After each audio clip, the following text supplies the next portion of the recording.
Voilà les poteaux, allez, faites du bruit. Regardez-moi ça, oh là là, hey, ça va loin, hein, franchement. On démarre. Je crois que c'est bon alors. Wouh. Bon, je crois que ça tourne là. On va faire un petit tour pour vous montrer un petit peu la manif. Regardez-moi ça. Ouais, c'est un truc de dingue les amis. Ouais, on va pas se laisser faire. Interfile, fuck. Alors là, je vais vous dire, halte aux raquettes. Exactement, vous avez raison. Il y en a marre. Vous savez, la nouvelle loi, là, je l'ai lu dans un article. Si jamais votre moto ne bouge pas suffisamment dans Paris, et ben, ils vous l'enlèvent, les amis. Et vous avez 15 jours pour vous manifester. Autrement, c'est vente au domaine. Et voilà. Donc, d'ailleurs, j'ai vu un mec qui partait en vacances. Il disait que quand il était revenu, bah, plus de bécane. Donc là, franchement, effectivement, il faut vraiment arrêter de nous faire raqueter. Ah putain, ça commence un petit peu à venir tout doucement. Bon, là-bas, on va être encadré par les forces de l'ordre, bien sûr, c'est normal. Vous avez la police un peu partout. Bon, là, c'est le début, hein. Mais ça va, voilà, ça va arriver tout doucement, ça va s'acheminer tout doucement sur le lieu de rendez-vous. Et à mon avis, on va faire du bruit. Vous allez en entendre parler, je pense, ce soir au journal de 20h. Et franchement, il faut pas se laisser faire. Maintenant, malheureusement, je t'en parle avec certains amis, dont certains sont taxis, qui sont plutôt pour cette loi.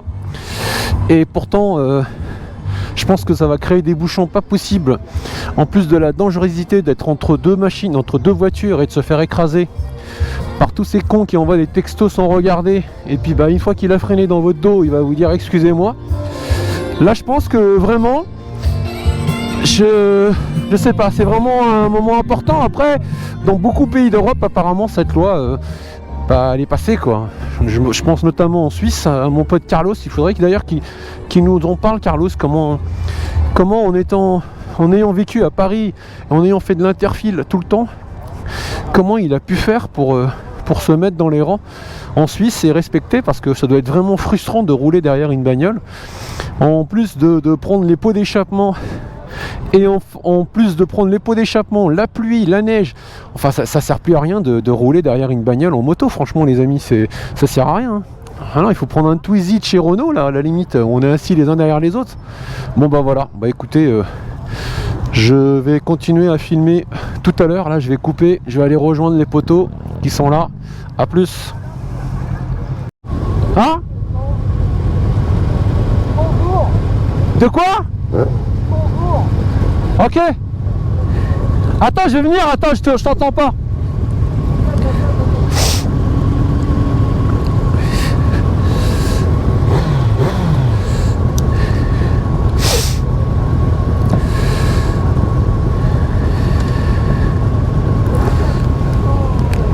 Voilà, les gars, ça va faire du bruit.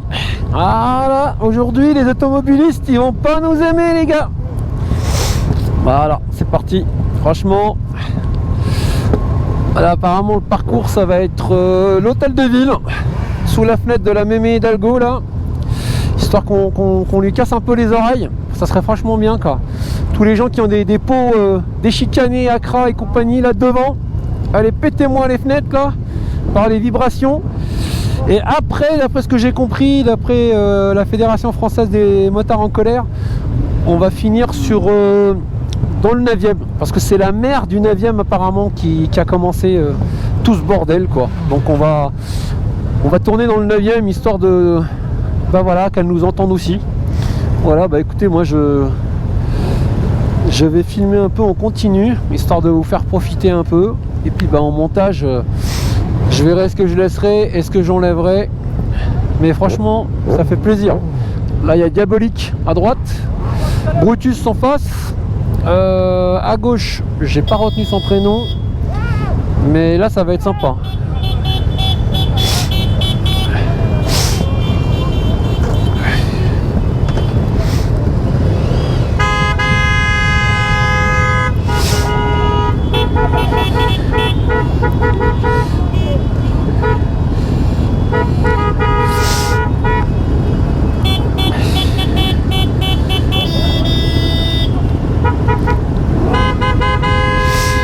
Putain, il y a du bruit hein.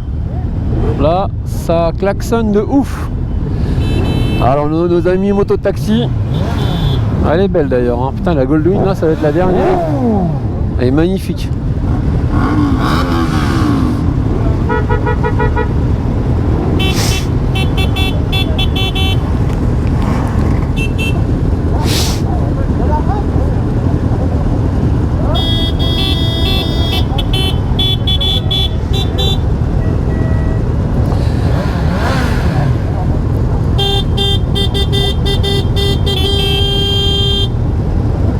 Un petit coup de klaxonne là. Ah, franchement c'est top. C'est dommage que les poteaux soient pas là parce que ça aurait été sympa, hein. Je pense à Michel, Xavier, Cédric, Ralph, Daf. Qui j'aurais oublié encore là. Ah, je crois que c'est l'équipe au complet, la team. Franchement c'est dommage que vous soyez pas là les gars. On aurait été ça aurait été sympa. On aurait fini chez Chris. Ah bah voilà, j'ai pas parlé de Chris je crois. On aurait fini chez lui pour boire un petit verre, hein. On aurait mis toutes nos bécanes au parking chez Salim et Hassan. Ah, c'est vraiment dommage. Mais bon, là je sais pas combien de temps on va démarrer. Je crois que là-haut ça se prépare devant. La police là à gauche, ils sont motorisés aussi en moto là. Là-bas au fond c'est la police. Ouais, ça y est, c'est en train d'avancer.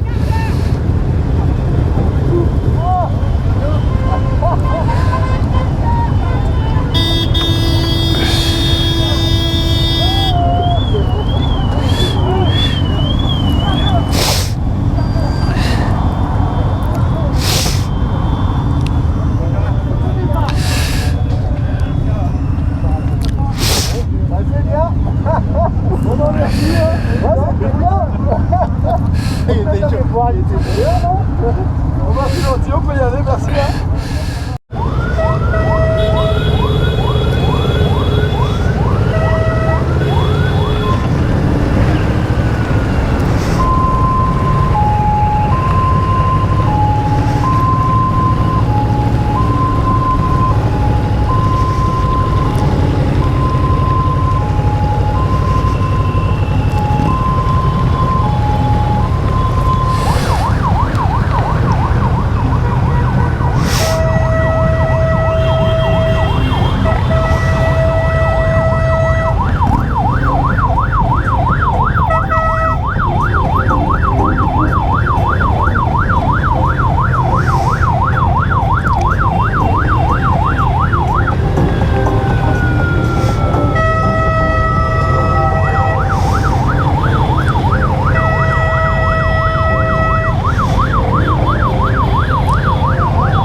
Et là les amis, c'est ça, c'est pas du bruit.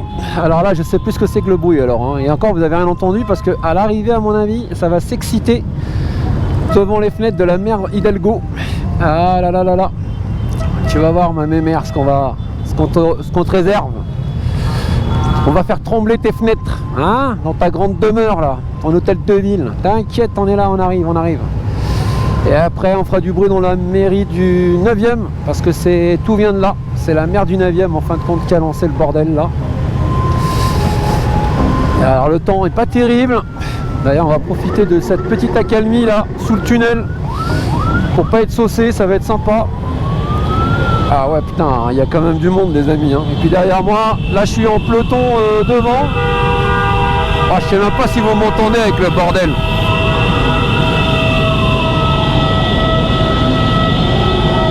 Il y a du mototaxi, hein. Parce que eux c'est vraiment vital. Parce que contrairement à nous, eux c'est leur métier de tous les jours, du matin au soir. Et s'ils arrêtent de faire de l'interfile les amis, bah ils peuvent tout simplement arrêter leur société et faire autre chose. Parce que si demain ils doivent conduire comme une voiture, bah, les clients prendront plus un taxi tout simplement, hein, plutôt qu'un mototaxi, parce qu'au moins ils seront à l'abri de la pluie, du vent. Mais voilà, par rapport à nous, bon voilà, en plus moi c'est vraiment loisir. Mais quand il fait beau, j'ai quand même bien envie souvent de la prendre pour aller travailler au boulot avec. Et là, si je peux plus le faire, ça va être vraiment que pour les road trips. La sortir, la sangler avec les bagages pour vraiment partir uniquement en voyage avec, quoi, tout simplement. J'arrêterai complètement la moto à Paris, malheureusement, hein, c'est dommage, mais bon. Je continuerai à vous faire des vidéos, mais elles seront plus statiques, donc ça sera un peu dommage. Ou alors je les ferai carrément à l'arrêt, quoi, tout simplement. Hein. Voilà. Je vous ferai peut-être des vidéos devant les monuments de Paris. C'est peut-être pas plus mal, en filmant la belle ou la bête, et en vous parlant un petit peu de mes anecdotes et souvenirs d'enfance. Voilà, c'est un peu dommage parce qu'en roulant c'est quand même plus sympa. Ou alors je trouverai le temps de faire une petite balade vraiment, partir à Fontainebleau, ou vraiment m'éloigner de Paris pour essayer de discuter avec vous. Moi j'aime bien quand même parler en roulant, c'est sympa. En même temps, on prend plaisir à rouler quand même. Le but c'est quand même ça pour un motard, c'est de faire rouler la mécanique, de faire tourner la mécanique. Si on va tout droit, on va passer devant mon top. De quoi? On va passer devant ma caserne. Ah ouais? Ah, caserne de pompiers? Ouais. Ah, tu travailles là, Champéret? Ah, c'est marrant. Moi, l'agence de location Rent-A-Car, elle est juste à côté, à Porte-Maillot. Ouais. Moi, c'est là, j'ai bossé là-bas. Ouais. Ouais, c'est la boîte où je bosse. Ah, mais je la connais bien, cette caserne, je la connais super bien. Ouais, bah ouais. Le bal des pompiers, on en a fait avec des potes là-bas. Ah ouais.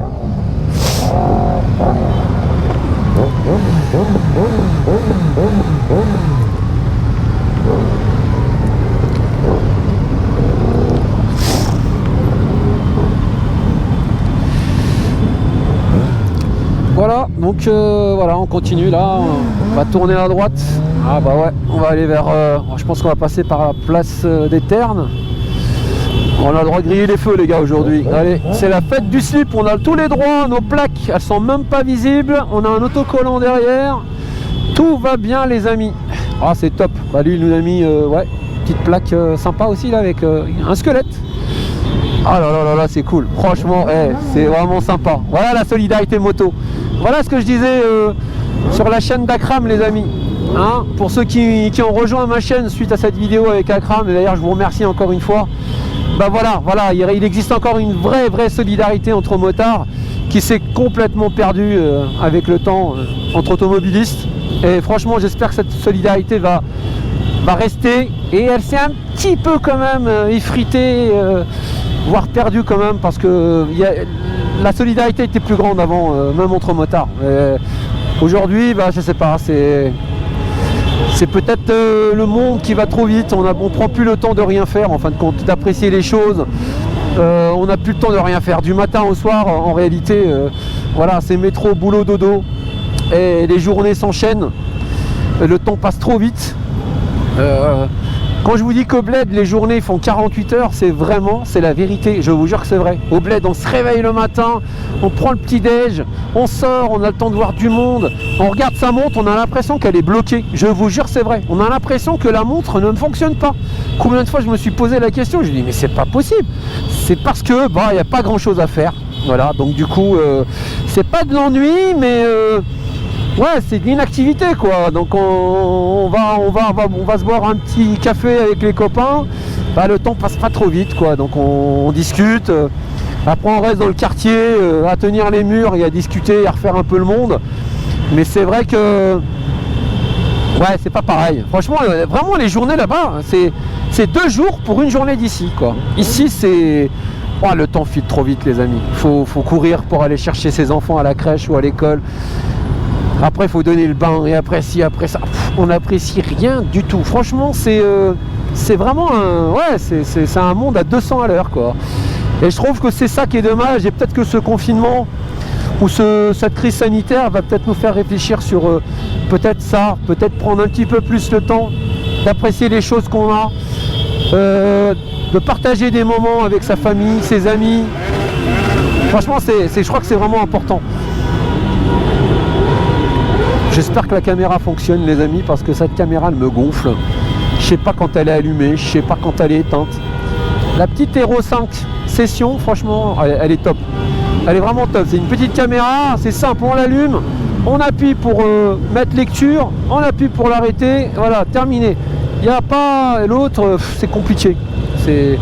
Alors le seul petit truc qu'elle a comme avantage, c'est qu'on voit ce qu'on filme, alors qu'avec l'Hero 5 il n'y a pas d'écran, on voit pas ce qu'on filme. Mais finalement je me suis habitué, je vois exactement comment je filme et ça rend très bien au montage. Bon alors là, wow, on est en train de foutre le dawa les amis, hein.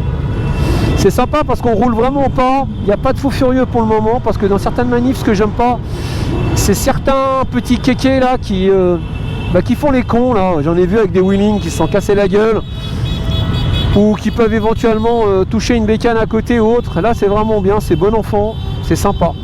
Voilà, on se suit les uns derrière les autres, c'est vraiment cool. Et on va créer des bouchons, parce que si on doit rouler derrière les voitures mes amis, ça va être ça. Et ça va être des bouchons et des bouchons et des bouchons, des kilomètres de bouchons. Et nos amis taxis ou autres, eh ben, ils comprendront vite qu'il faudra revenir à l'interfile, avec bien sûr modération, parce que le problème de l'interfile, c'est que on doit réguler sa vitesse, c'est vrai. Certains, effectivement, c'est une minorité, font les cons. D'ailleurs, on les appelle des dons d'organes, ces gens-là, parce qu'ils vous collent au cul, ils vous klaxonnent. Moi, ces gens-là, je les laisse passer. Parce que si vous ne les laissez pas passer sur le périph', ils prennent la file de droite, ils s'inventent une file et ils repiquent à nouveau devant vous. C'est des barjots. En fin de compte, c'est des barjots. Que ce soit les mecs en T-Max ou autres, je trouve juste qu'ils sont inconscients et peu importe la machine qu'ils ont entre les mains, en fin de compte, c'est l'individu. Et c'est l'éducation et la manière d'être. Parce qu'un vrai motard, c'est pas ça. On régule notre vitesse quand on fait de l'interfile. Et je peux juste dire une chose à ceux qui ne sont pas du tout motards et qui sont plutôt voitures et qui ont toujours été voitures dans toute leur vie. Sachez les amis que moi, en étant dans l'automobile, je conduis les deux, aussi bien la voiture que la moto. Mais la moto, ça demande une concentration de dingue. Quand vous arrivez à la fin de votre trajet, mais vous êtes lessivé. Quand je vous dis lessivé, vous êtes lessivé. Parce que moi perso, et je pense que c'est pareil pour tout le monde, je regarde l'inclinaison des roues. Donc quand je fais de l'interfile, je regarde les mains sur le volant de la personne. Si éventuellement elle tire son volant vers la droite ou la gauche, je suis vraiment une girouette. Ma tête elle tourne à 360 degrés parce que les rétros sur une moto ne servent pas à grand chose. Il faut vraiment tourner la tête parce que l'angle mort, si on ne le couvre pas réellement, on est mort les amis. En voiture c'est pas grave, c'est la carrosserie qui prend, mais en moto c'est nous. Donc l'angle mort, il faut le couvrir en permanence, tourner sa tête, tout le temps. Et voilà, tout ça pour dire qu'il ne faut pas mettre tout le monde dans le même panier. Et moi, ce que j'aimerais dire à ce gouvernement, et s'ils m'entendent franchement, ou quelqu'un, ça serait bien qu'ils fassent des vraies statistiques. Parce que là, ils mettent tout le monde dans le même panier. Les accidents, que ce soit du corporel, que ce soit des accidents ou autres, les vélos, les scooters, les motos, ils mettent tout le monde dans le même panier. Mais je suis désolé, on n'a rien à voir. Il faut faire des statistiques par catégorie. Vélo, scooteristes et motards. Et là on verra exactement. Parce que déjà un motard, un vrai motard je parle, il fait attention à l'entretien de sa machine, ça c'est clair. Il l'entretient en permanence. Parce que on est quand même, il en va de notre vie. Je veux dire, rouler avec des pneus lisses ou avec des plaquettes de frein usagées ou autres, c'est juste pas possible en moto. Et on a également notre équipement. On est habillé de la tête aux pieds avec gilet d'airbag et autres, chaussures montantes, coquets, pantalons. Donc on fait vraiment attention. Et pour les autres qui roulent en short, tongs, j'ai juste envie de leur dire les amis, vous jouez vraiment avec votre vie et avec votre peau. Parce que si vous venez à tomber, vous serez un steak haché. Mais vraiment, c'est dommage. Et cette loi absurde en France de vous obliger à avoir des gants, mais vous avez le droit de rouler en tongs et en short, je trouve qu'elle est juste débile quoi. C'est ceux qui plantent des lois, ils vont pas plus loin. Donc pourquoi les gants? Pourquoi les gants? D'accord, les gants c'est la première chose avec le sol quand on tombe, c'est effectivement on pose ses mains sur le sol. Mais il n'y a pas que ça. Mais attendez, le gars il est en tongs et short et c'est normal. Mais il a le droit, il a ses gants. Je comprends pas. Moi je pense qu'un jour ce qui risque de nous arriver, c'est comme en Allemagne. En Allemagne, si un motard a un accident et qu'il n'a pas son équipement au complet, l'assurance ne le prend pas en charge. Si jamais les secours arrivent sur le lieu de l'accident et qu'il le voit en t-shirt, short, tout de suite son assurance se retire et il n'est pas pris en charge. C'est pour ça que les Allemands, moi je me rappelle quand j'étais gamin, je les voyais partout parce que c'est vraiment des grands voyageurs qui vent, qu'il neige, qu'il pleuve, je comprenais pas, ils étaient toujours en cuir, bottes, cuir, complètement en été comme en hiver. Et maintenant je comprends mieux. C'est parce que l'assurance les oblige. Et je pense que malheureusement, il n'y a qu'en obligeant les gens qui comprennent. Il faudrait peut-être que les assureurs fassent la même chose en France, qui nous obligent à avoir notre équipement, à leur présenter notre équipement sur facture. Déjà c'est le cas, parce que pour être remboursé en cas de chute, de manière à te rembourser ton casque, ton blouson, etc., tu dois fournir ta facture. Mais maintenant il faut aller au-delà de ça. C'est-à-dire qu'en cas d'accident, il faudrait vraiment qu'ils vérifient que le mec a bien tout son équipement. Voilà, après c'est une idée comme ça, mais moi franchement ça me gêne pas, parce que moi pour même une très courte distance, je mets mon équipement, parce que ça veut rien dire la distance, hein. C'est lui qui dit ouais mais je vais juste à côté chercher des clopes et le pain et je reviens. Ouais mais garçon, c'est justement ce jour là que tu peux avoir justement le carton quoi. Donc l'équipement c'est tout le temps ou jamais. Voilà, c'est comme à l'époque du sida, il faut te protéger tout le temps, mais il faut pas te dire moi de temps en temps allez je le fais pas, c'est pas grave, je fais l'impasse. Mais non, là tu joues à la roulette russe garçon, c'est exactement pareil.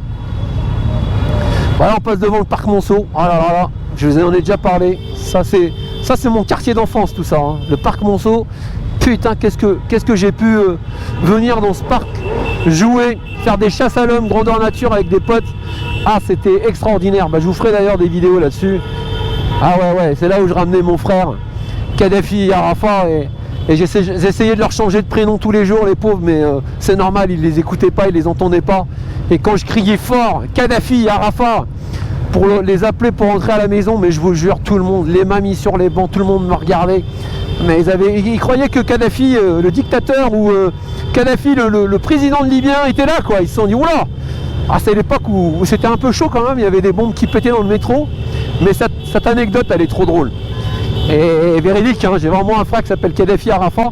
La petite sœur, elle est née fille, sinon mon père leur a appelé Saddam. Donc autrement, voilà, elle y a échappé parce que c'est une fille. Mais c'est la vérité. En fin de compte, mon père, c'est un véritable nationaliste, fier de son pays et de ses origines. Et il détestait les Américains pour un côté, c'est que c'est leur côté gendarme de la planète. C'est on arrive, on détruit tout, on repart. Voilà, on se sert, on prend ce qu'on veut, on dégage. Donc c'est vraiment aucune valeur ajoutée à la population quand ils viennent. Et il détestait ça, mon père. Et quand il y avait un président de plus, rebeu, qui avait vraiment des couilles au cul pour leur tenir tête, mais là mes amis, il était fier comme un coq. Mais vous pouvez même pas vous imaginer. Quand il y a eu la guerre en Irak, mais il a gardé les images en boucle. Et c'était tout le temps les mêmes. Et je lui disais, mais attends, c'est les mêmes. Non. Il était tellement fier, les amis, de les revoir et de les revoir. C'était vraiment marrant et voilà, il était content. Voilà, c'est... Mais je comprends un peu son côté, effectivement, les envahisseurs, quoi. C'est vraiment des envahisseurs.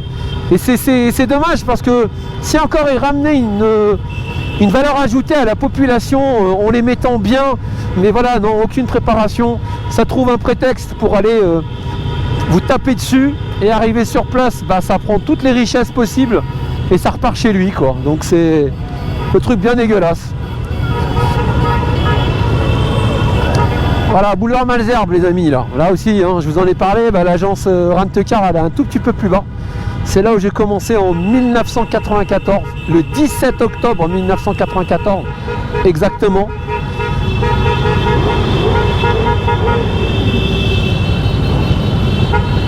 Ah, c'est vraiment magnifique de vraiment tenir le boulevard, les rues, rien que pour nous les amis. Escorté par la police, devant, derrière.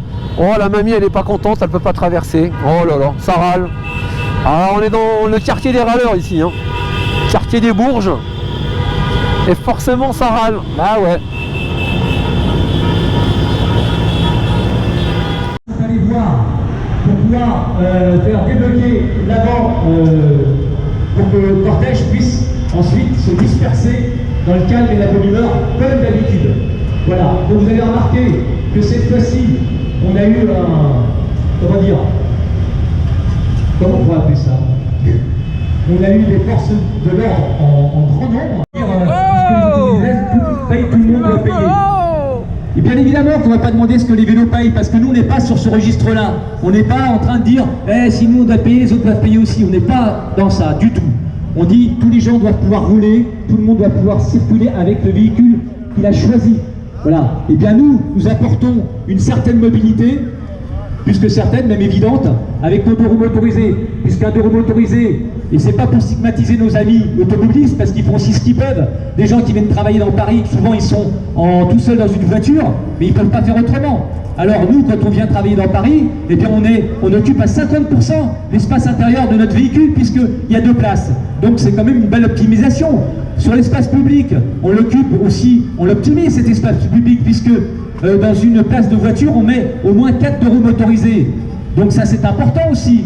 Il faut savoir aussi que les usagers de roues motorisées, chers amis, nous sommes les seuls, vous êtes les seuls à vous être autofinancés durant toutes ces années. Le 2 roues motorisé n'a jamais bénéficié d'aucune subvention, d'aucune prime à la casse, de rien du tout, et d'ailleurs on ne l'a jamais demandé. Voilà. Alors que les automobilistes, eux, ils ont eu des primes à la casse, ils ont eu des subventions. Bon, ça coûte de l'argent à l'État. Les usagers de vélo, ils ont là des subventions de la mairie de Paris, 50 balles pour acheter un vélo. Il faut faire des infrastructures pour qu'ils se garent, ça coûte de l'argent. Nous, on ne demande rien. On n'a jamais eu de subvention, on n'en veut pas. Et ce que l'on demande, c'est juste du stationnement matérialisé par de la simple peinture au sol, qui ne coûte absolument rien, et pas des infrastructures. Donc là aussi on n'est pas complètement dingue, on ne va pas demander des super stationnements avec des caméras, des trucs dans tous les sens, et que ce soit gratuit, bien évidemment, on est aussi logique. Donc on demande du simple marquage au sol, et c'est aussi pour ça qu'on veut que ce soit gratuit. Au-delà du fait qu'on apporte une vraie solution de la mobilité en ville. Voilà. Donc, chers amis, je pense que vous avez toutes et tous compris pourquoi nous sommes là, puisque vous y êtes. Alors surtout, on va attendre maintenant, voir comment ça se débloque cette situation. Est-ce qu'on reste là? Est-ce qu'on attend? En même temps, ça bloque de l'autre côté. Hein. D'accord, ok. Oui, mais alors avec les camions, ça va être compliqué là. Donc, ok. Alors, nos amis de la police vont pousser leur camion dans pas longtemps, apparemment, d'après ce qu'on nous dit. Et on va pouvoir repartir dans le mauvais sens, hein, puisqu'on est en sens unique, et en sens interdit, pardon, ici. Hein. Donc vous allez pouvoir reprendre sur votre droite les quais. On va vous demander de vous disperser dans le calme et dans la bonne humeur, bien évidemment. On vous donne rendez-vous le 20 février, samedi 20 février, en espérant que la météo soit meilleure, pour demander la légalisation de la circulation interfile, parce que là aussi c'est une belle connerie. Parce qu'évidemment, si on nous interdit de rouler entre les fils, ça ne sert plus à rien dans une bécane. Voilà. Merci à toutes et à tous, et surtout, n'oubliez pas d'enlever vos cache-plaques. N'oubliez pas les cache-plaques, parce que là, vous n'êtes plus en configuration de manif. Et ça fait mal quand on se fait gauler avec un cache-plaque en ville. Merci à toutes et à tous. On va attendre, on va vous mettre un peu de musique en attendant que nos amis de la police reçoivent les ordres des crânes d'œufs là-haut. Et puis après, vous allez pouvoir vous disperser gentiment et tranquillement. Ah là là, très bientôt. là,